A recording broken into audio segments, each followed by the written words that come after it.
Hi there, let's do lesson 23. I can escape from the world I see by giving up attack thoughts. This is a really powerful sentence. I can escape the world I see by giving up attack thoughts.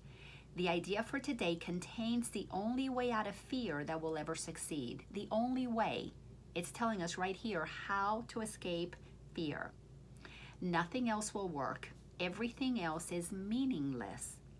But this way cannot fail. Every thought you have makes up some segment of the world you see. Every thought that we have. It is with your thoughts then that we must work if your perception of the world is to be changed.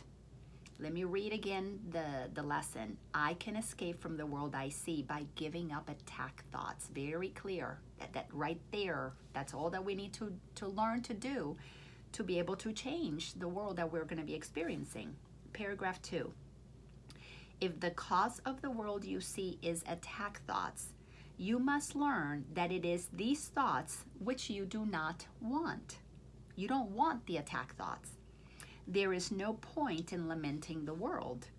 There is no point in trying to change the world. It is incapable of change because it is merely an effect of our thoughts, our projection. But there is indeed a point in changing your thoughts about the world. Here you are changing the cause. The effects will change automatically. So we are being told the problem is not out there.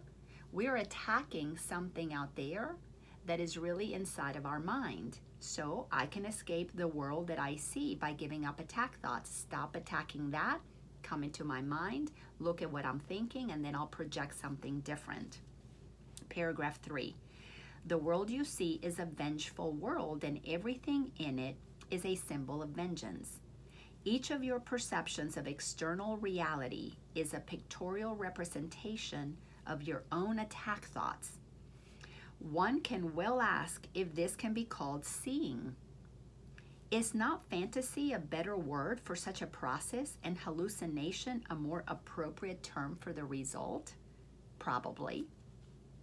You see the world, paragraph 4, you see the world you have made, but you do not see yourself as the image maker. This is why we have to reverse the process and realize that what is out there is not just out there, but it is in here, pictured outward. You cannot be saved from the world, but you can escape from its cause. We can escape from causing the world. We can be done causing the world we no longer like because it's being caused in our mind. This is what salvation means. For where is the world you see when its cause is gone? Where will this world of horrible things, where will it go when we're no longer picturing it? It disappears, and then we get to see the world that God created. Vision already holds a replacement for everything you think you see now. Vision is when we begin to see, often called the third eye. Vision is also when we're seeing through the eyes of the heart, through the eyes of love. That's what vision means. So let me read that again. Sentence number 4 in paragraph 4. Vision already holds a replacement for everything you think you see now. The replacement is ready to go. We just have to give up the attack thoughts.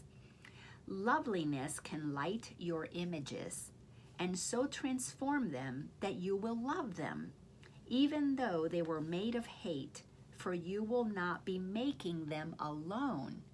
Isn't that wonderful? When we begin to see the loveliness of the world, we won't be looking at it alone. We're going to be seeing it with God, through the eyes of God, God through us.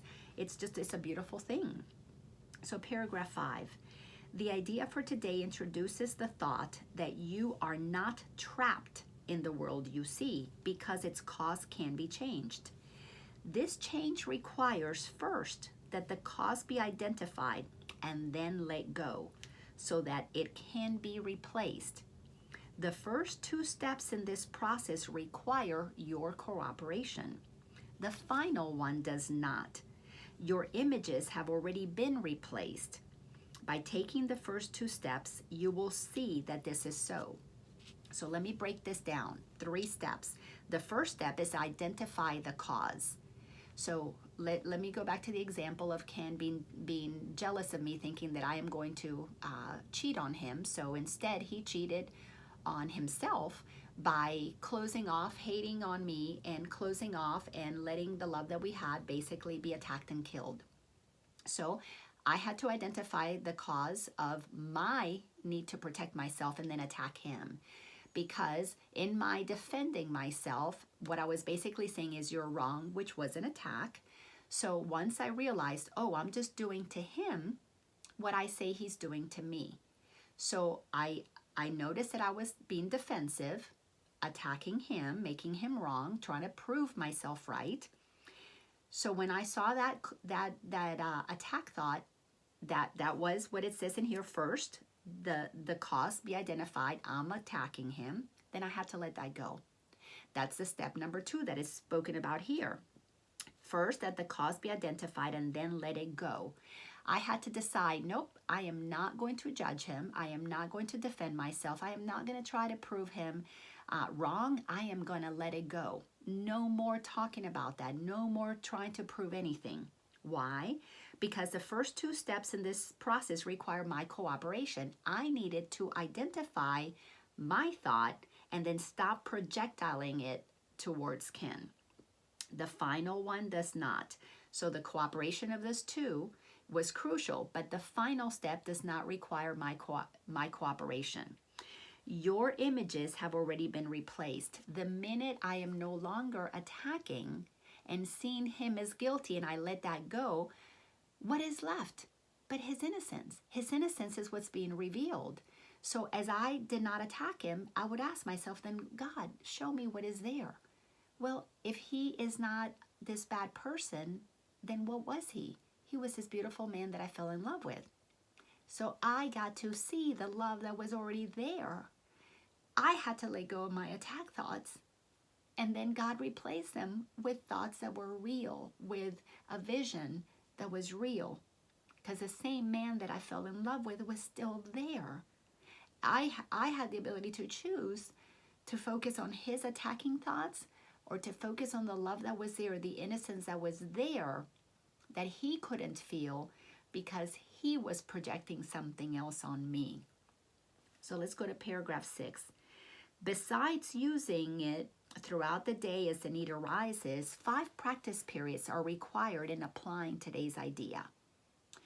As you look about you, repeat the idea slowly to yourself first, and then close your eyes and devote about a minute to searching your mind for as many attack thoughts as occur to you. As each one crosses your mind, say, I can escape from the world I see by giving up attack thoughts about my bank account. I can escape the world I see by giving up attack thoughts about the environment. I can escape the world I see by giving up attack thoughts about the president. I can escape the world I see by giving up attack thoughts about my mother. I can escape the world I see by giving up attack thoughts about my sister. Next sentence, which is sentence number 5 in paragraph 6. Hold each attack thought in mind as you say this, and then dismiss the thought and go on to the next. Paragraph 7, in the practice periods, be sure to introduce both your thoughts of attacking and of being attacked. Their effects are equally the same because they are exactly the same. So let me give you an example with that. I can escape from the world I see by giving up attack thoughts about Ken attacking me.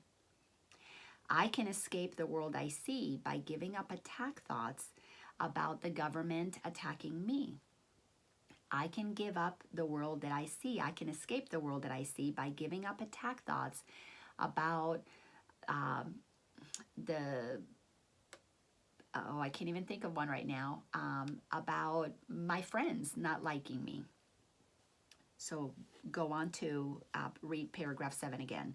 In the practice periods, be sure to include both your thoughts of attacking and of being attacked. Their effects are exactly the same because they are exactly the same. You do not recognize this as yet, and you are asked at this time only to treat them as the same in today's practice periods. We are still at the stage of identifying the cause of the world you see. When you finally learn that thoughts of attack and of being attacked are not different, you will be ready to let the cause go. When we recognize that they're both the same, me attacking Ken or Ken attacking me, it's the same thing. One of us needed to let go.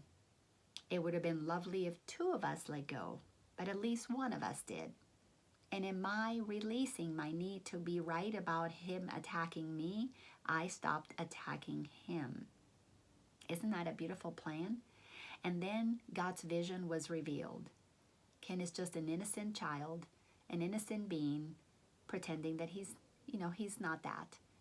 I want to focus on what is real and cannot be threatened, which is his innocence, because from that space I feel the love in my heart. And that feels good to me. Thanks a bunch.